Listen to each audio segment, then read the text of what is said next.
안녕하세요. 저는 결혼 3년차 대한민국의 평범한 30대 가장입니다. 얼마 전 경험했던 아찔한 이야기에 대해서 한번 이야기해 보겠습니다. 저희 아내는 정말 미인입니다. 아내뿐만 아니라 저희 처갓집이 전부 다 미인이에요. 장모님도 연세에 비해 정말 동안이고 미인이시고, 우리 와이프는 제가 처녀 시절부터 몇 달을 졸졸 따라다닐 정도로 저희 동네에서는 나름 유명했던 미인입니다. 얼굴도 예쁘고 몸매는 더 예쁩니다. 결혼한 이후에도 바다로 휴가를 가거나 하면 와이프의 수영복 입은 모습을 보고 20대부터 50대 남자들까지 모두 다 군침을 흘리며 쳐다봅니다. 저는 모두의 시선을 한몸에 받는 아내를 보면서 괜히 뿌듯해지곤 하죠. 그리고 아내와 4살 차이 나는 저희 처제도 정말 장난 아닌 미인입니다. 처제는 본인의 외모를 활용해서 본인을 모델로 한 쇼핑몰을 하고 있는데, 여성복을 파는 쇼핑몰이지만 왠지 모르게 여자보다는 남자 손님이 많다고 합니다. 외모도 예쁘고 능력 있는 처제라서 어딜 가든지 남자가 줄줄 따라다닙니다. 하지만 처제는 이상하게도 최근 몇 년간 남자친구 만나는 걸 본 적이 없어요. 말로는 남자에 관심 없고 이러는 게 더 좋다고는 하지만, 한참 젊고 예쁜데 주변에 멋지고 잘생긴 남자가 한 트럭은 될 텐데 남자에 관심이 없다는 게 저는 이해가 가질 않더라고요. 하지만 어차피 제가 데리고 살 것도 아니고 본인 인생 본인이 알아서 하겠지 하고 그냥 신경 쓰지 않기로 했습니다. 저는 아내와 결혼하기 전에 작은 중소기업에서 대리로 일하고 있었는데, 결혼하고 나니 처제의 쇼핑몰 사업이 워낙 커지는 바람에 지금은 처제 밑에서 일하고 있습니다. 주변 친구들에게 처제가 사장이라고 하면 저보고 한심하다고 자존심도 없냐고 하지만, 처제가 결혼 선물로 외제차를 사줬다고 하면 다들 아무 말도 못합니다. 남자 자존심이 밥 먹여주는 시대도 아니고, 이전에 다니던 중소기업보다 월급도 2배가 넘게 주는데 그걸 마다할 바보가 어디 있습니까? 회사 내에서는 모두 6명이 일을 하고 있는데 저 빼고 모두 여자입니다. 젊은 여성복을 판매하는 일이라 전부 20대 여자들인데, 패션 회사인 만큼 다들 스타일도 좋고 한미무하는 사람들이라 어떨 때는 제가 눈둘 곳이 없을 만큼 사내 분위기는 천국과도 같습니다. 오죽했으면 처제가 저를 자기 회사에 들여보내면서 절대로 한눈 팔고 바람 피면 안 된다고 신신당부를 할 정도였겠습니까? 하지만 아무리 다른 사람들이 예쁘다고 한들 저희 와이프의 미모에 비할 수 있는 사람은 아무도 없었기 때문에 저는 바람 근처도 가지 않고 지금까지 잘 버티고 있었어요. 하지만 올 초에 저희 와이프가 임신을 하게 되면서 상황이 달라졌습니다. 저는 그전까지는 빨리 아이를 가졌으면 좋겠다는 생각만 하고 있었는데, 막상 아내가 아이를 가졌더니만 정말 큰 문제가 생기더라고요. 아내와 부부관계를 전혀 할 수가 없는 겁니다. 인터넷으로 찾아보니 어떻게 잘 조심하면 가능하다고는 하는데, 아내는 뱃속의 아이에게 모성애가 강하게 생겨서 그런 건지 절대로 안 된답니다. 안 되는 정도가 아니라 자기 몸에 손도 못 대게 합니다. 제 나이 30대 초반에 한창 왕성할 나이인데 아름다운 아내를 건드리지도 못하고 그냥 지켜보기만 한다는 것은 고문이나 마찬가지입니다. 거기에다 저희 와이프가 임신한 뒤로부터 아내를 끔찍이 생각하는 장모님이 허구한 날 저희 집에 죽치고 사는 바람에 사실상 제가 처가집에서 살고 있는 거나 마찬가지인 상황이 이어졌습니다. 집에 장모님이 계시다 보니 제가 혼자 해결할 수 있는 분위기도 아니었고 몇 달 동안 아무것도 못하고 불만이 쌓여가고 있었습니다.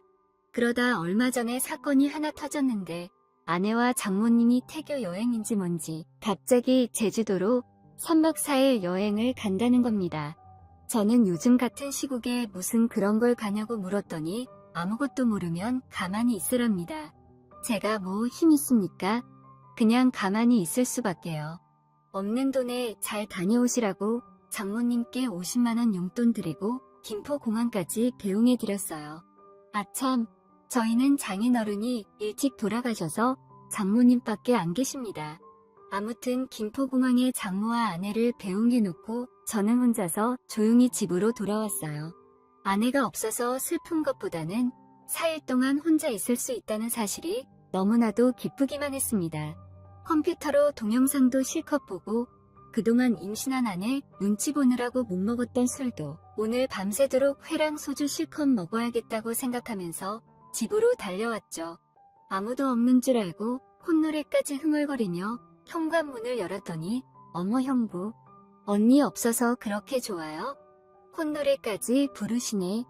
세상에 그새 처제가 우리 집에 와 있는 겁니다.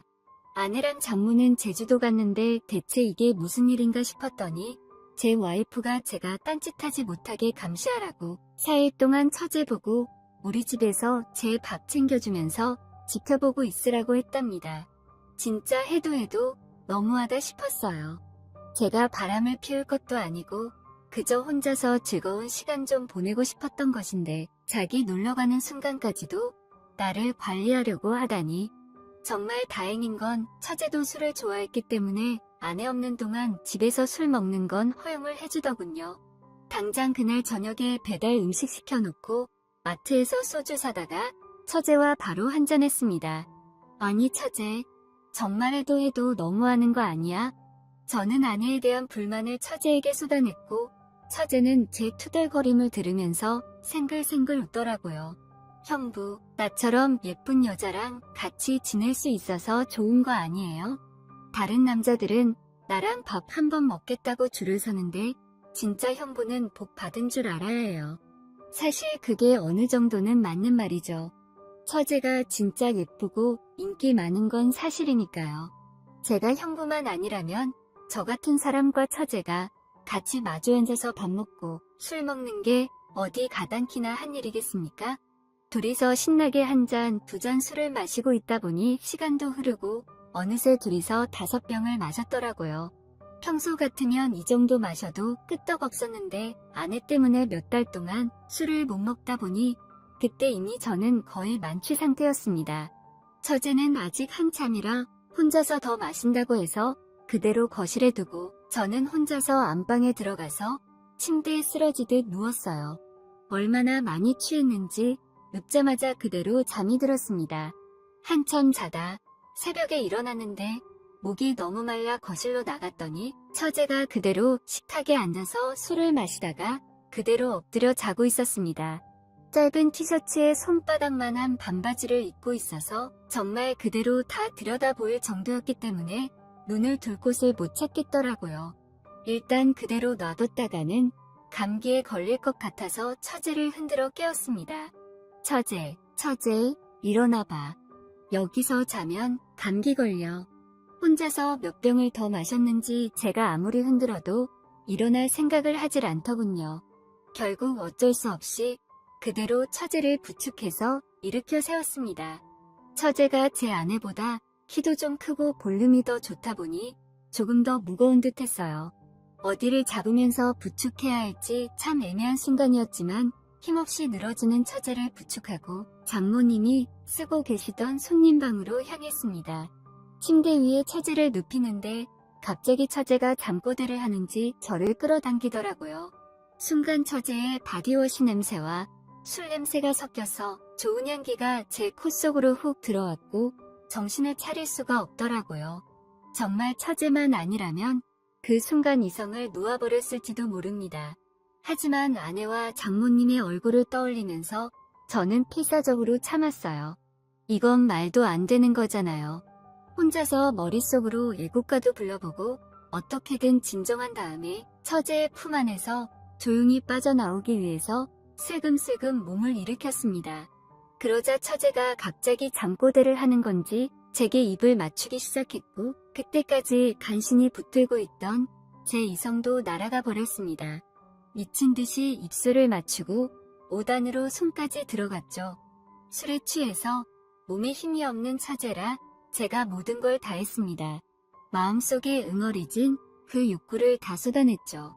정말 황홀한 순간이었지만 짧게 스쳐 지나갔습니다.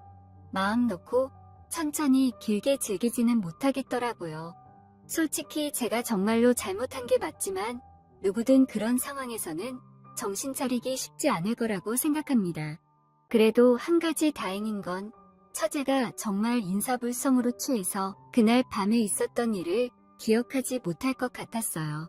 술에 취해 기절해 있는 처제를 재우고 저는 새벽에 몰래 제 방으로 다시 돌아왔습니다. 방금 무슨 일이 일어난 건지 두근거리는 심장이 진정되지 않았고 처제의 향기를 지우기 위해서 그 새벽에 샤워까지 하고 잤습니다. 다음날 아침 출근하기 위해서 같이 일어나서 해장도 못하고 차에 탔는데 조수석에 타있던 처제가 제 얼굴을 빤히 쳐다보면서 형부 정말 좋았어 라고 하는 겁니다. 진짜 순간 심장이 떨어져서 심장마비에 걸리는 줄 알았어요. 처제는 처음부터 술에 취한 것도 아니고 다 알고 있었던 겁니다. 그때부터 4일 동안은 정말 일 끝마치고 집에 돌아와서 처제와 만리장성을 쌓았습니다. 한두 번이 아니었습니다. 진짜 그야말로 만리장성을 쌓는 욕망의 파티였습니다. 그러면 안 된다고 생각은 했지만 생각뿐이었고 몸은 제 말을 듣지 않았어요. 오죽했으면 나중에는 젊은 남녀를 한 집에 두고 놀러간 아내와 장모님이 잘못이라는 생각까지 들더라고요. 그리고 마지막 4일째 장모님과 아내가 돌아오는 날이었습니다. 오후 4시쯤 인천공항으로 돌아오는 비행기였기 때문에 저는 안심하고 있었어요. 그때는 처제와 둘이 대놓고 안방에서 자고 있을 때였는데 그날은 일요일이었기 때문에 푹 자고 천천히 일어나서 아내와 장모님 마중을 나갈 생각이었습니다. 한참 자고 있었는데 왠지 그런 기분 있지 않습니까? 누가 나를 지켜보고 있다는 기분이 들어서 살짝 눈을 떠보니 누군가가 침대 앞에 우두커니 서서 저와 처제를 내려다보고 있더라고요. 진짜 저는 순간 저승사자가 저를 잡으러 온 줄로만 알았습니다. 그 저승사자는 바로 장모님이었고 저와 눈이 마주치자마자 뛰어나가서 칼국수 해먹을 때 쓰는 홍두깨를 가져와서 저와 처제를 두들겨 패기 시작했습니다. 정말 천만다행인 건 아내가 자기 친구한테 선물 주고 온다고 중간에 내렸고 장모님만 먼저 집에 들어온 것이었어요. 원래는 오후 비행기였는데 아내가 너무 피곤해해서 일찍 돌아와서 쉬기 위해서 새벽같이 준비해서 서울로 올라왔다고 하더라고요. 저와 처제는 장모님에게 두들겨 맞아서 두들겨 맞은 채로 장모님께 싹싹 빌었고 화가 머리끝까지 났던 장모님은 한참을 저희 둘을 씩씩거리며 노려보다가 그래도 딴 여자랑 바람 안 난 게 다행인 건지 하시면서 그냥 이거는 우리만 아는 비밀로 하자고 넘어갔습니다. 아내가 알았다가는 진짜 제가 죽던 우리 가족 중에 누구 하나는 죽었을 겁니다. 그날 이후 장모님과 처제 그리고 저만 아는 비밀이 생겼고 아내는 절대 모르게 죽을 때까지 무덤까지 가지고 들어가기로 하고 살고 있습니다. 지금도 회사에서 매일 처제와 마주치는데 솔직히 한번 붙은 불이 쉽게 꺼지겠습니까? 장모님도 어느 정도는 아는 것 같은데 같은 회사에서 일하다 보니 떼어놓을 수도 없고 골치 아파서 신경 안 쓰기로 하신 것 같아요. 다행히 아내는 절대로 모르고 있으니 다행이다 싶기도 하고 요즘 만삭이기 때문에 한참 예민해서 집에 들어가면 잘해주고 있습니다. 오히려 처제와 이런 일이 생겨서 그런 건지 몰라도 아내한테도 더 잘하게 되더라고요. 약간 미안한 마음도 들지만 애초에 아내가 만든 상황이라서 어쩌겠습니까? 미안한 만큼 더 잘해주고 처제 말고는 다른 여자에게 눈길도 주지 않을 겁니다. 그리고 무엇보다 저의 기술에 처제가 너무 만족하고 있다는 걸 느끼고 있습니다. 저를 인정해주는 사람에게 저도 더 열심히 하게 되더라고요.